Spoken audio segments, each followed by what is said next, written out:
يلا بقى مستنية ايه؟ قومي هاتي كيلو من الدقيق وتعالي اقولك تعملي العظمة اللي قدامك دي كلها ازاي. بكيلو دقيق واحد ملينا البيت كله بالخير زي ما انت شايفة كده. قرص ممتازة جدا جدا، قرص الافران بتسويتها المظبوطة وطريقتها الهشة. وكمان هنعمل مع بعض بيتزا حلوة قوي قوي قوي، وكله من نفس العجينة. هتشوف مع بعض دلوقتي الطريقة بكل بساطة.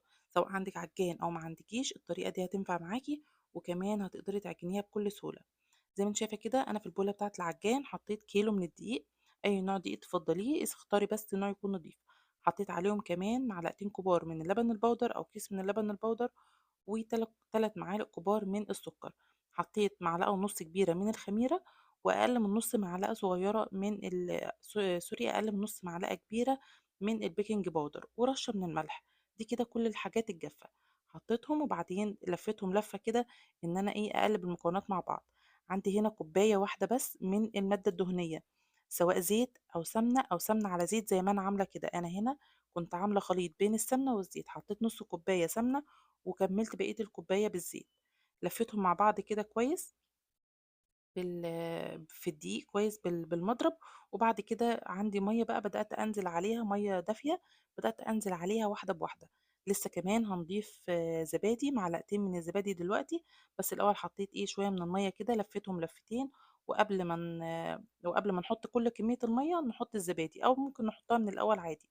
بس أنا الصراحة كنت ناسية إن أنا أحطها من البداية. بعد كده جبت الزبادي، أخدت منها معلقتين كبار أو علبة زبادي كبيرة، وحطيتها كده على العجينة. وبدأت إن أنا أكمل عجن عادي جدا، وكمان أزود المية بالتدريج لحد ما نوصل لعجينة ملساء كده وطرية. ولو انت كمان من الناس اللي ما عندهاش عجانة وبتتعب من العجين، تقدري تعجنيها دقيقتين تلاتة كده، اللي هو تلفي الدقيق بس وتلميه، وتسيبيها ترتاح 5 دقايق ولا حاجة. وترجعي تكملي بقية العجن، هتلاقيها اتعجنت معاكي بكل سهولة، وهتلاقيها طرية جدا جدا، ومش هتحتاج منك عجن كتير. شايفين ما شاء الله العجينة بعد ما اتعجنت حوالي 7 دقايق، ما شاء الله طرية وناعمة زي ما انت شايفة بالشكل ده كده. بدأت بقى إن أنا ألمّها، حطيت شوية من الزيت في البولة، حطيت فيها العجين، دهنته بالزيت من فوق ومن تحت، وسِبت العجينة ارتاحت حوالي نُص ساعة. هنسيبها بس نُص ساعة مش أكتر من كده، لإن الجو حَر، وهتلاقيها اختمرت معاكِ بسهولة. تمام، بعد النُص ساعة الحجم اتضاعف زي ما أنتِ شايفة كده. جِبت صينية دهنتها بشوية من الزيت، وبدأت إن أنا أقطّع العجينة بتاعتي. نقطّعها بقى لكِوَر ما تكونش كبيرة أوي، يعني تكون متوسطة كده، عشان ما تبقاش القرصة معاكِ كبيرة أو تكون سميكة زيادة عن اللازم. شايفين حجمها قد إيه؟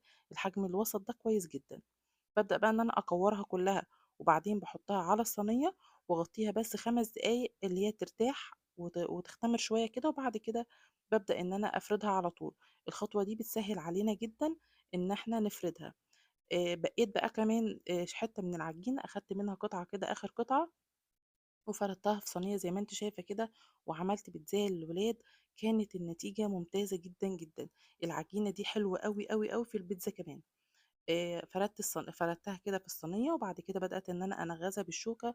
وهنا كده جِبت معلقة من الصلصة الجاهزة، حطيت عليها معلقة من الزيت، وشوية من الزعتر، وشوية من الملح، وكمان شوية من البصل باودر والتوم الباودر. وبدأت بقى إن أنا أحط عليها ميكس من الجبن. حطيت عليها جبنة موتزاريلا وجبنة شيدر وجبنة رومي، وكمان جبنة مثلثات. بدأت إن أنا أفتفتهم كده، حتى كلّهم زي ما أنتم شايفين كده لسه مجمدين، لسه مطلعاهم من الفريزر، لإن ما كانش في نيتي بصراحة إن أنا أعمل بيتزا.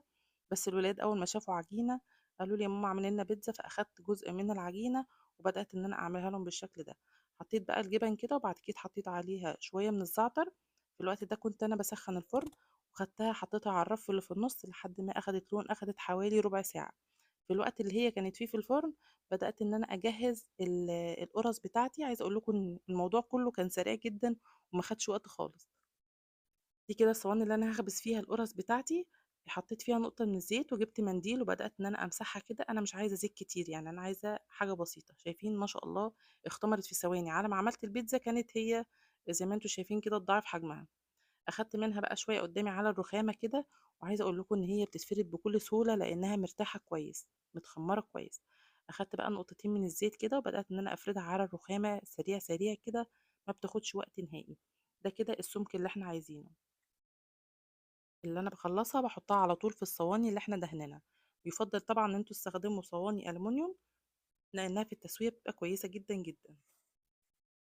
بعد بقى ما خلصت كده كل كميه القرص اللي معايا وسبتها لحد ما اختمرت واتضاعف حجمها، جبت كده معلقتين من اللبن الحليب، وبدات ان انا ادهن الوش بتاعها عشان يدينا اللون اللي انت شفتيه في اول الفيديو، اللي هو يكون فوق زي تحت، وكمان تكون التسويه بتاعته مظبوطه يعني يكون لونها حلو جدا. خلاص طلعت بقى البيتزا بتاعتي من الفرن، وبعد كده دخلت الصواني بتاعه القرص. بتاخد في الفرن تقريبا، يعني البيتزا اخدت ربع ساعه، والقرص بتاخد تقريبا حوالي برضو تلت ساعه ولا حاجه، وهتلاقيها تكون مستويه معاكي. شايفين ما شاء الله التسويه بتاعه البيتزا ممتازه، هوريها لكم ممتازه جدا، هوريها لكم دلوقتي عن قرب. ممتازة ممتازة ممتازة، العجينة حلوة جدا. طبعا سمكها رفيع، مش سميكة زي الكيكة ولا أي حاجة. شايفين ما شاء الله اللهم بارك، اللون من تحت مظبوط، التسوية مظبوطة، العجينة نفسها حلوة جدا. كل حاجة فيها بصراحة كانت ممتازة جدا جدا. يعني تقدري تعملي العجينة دي بس للبيتزا، وتقدري تعملي منها قرص وبيتزا زي ما انت شايفة كده. خلاص، ده كده الجزء بتاع البيتزا.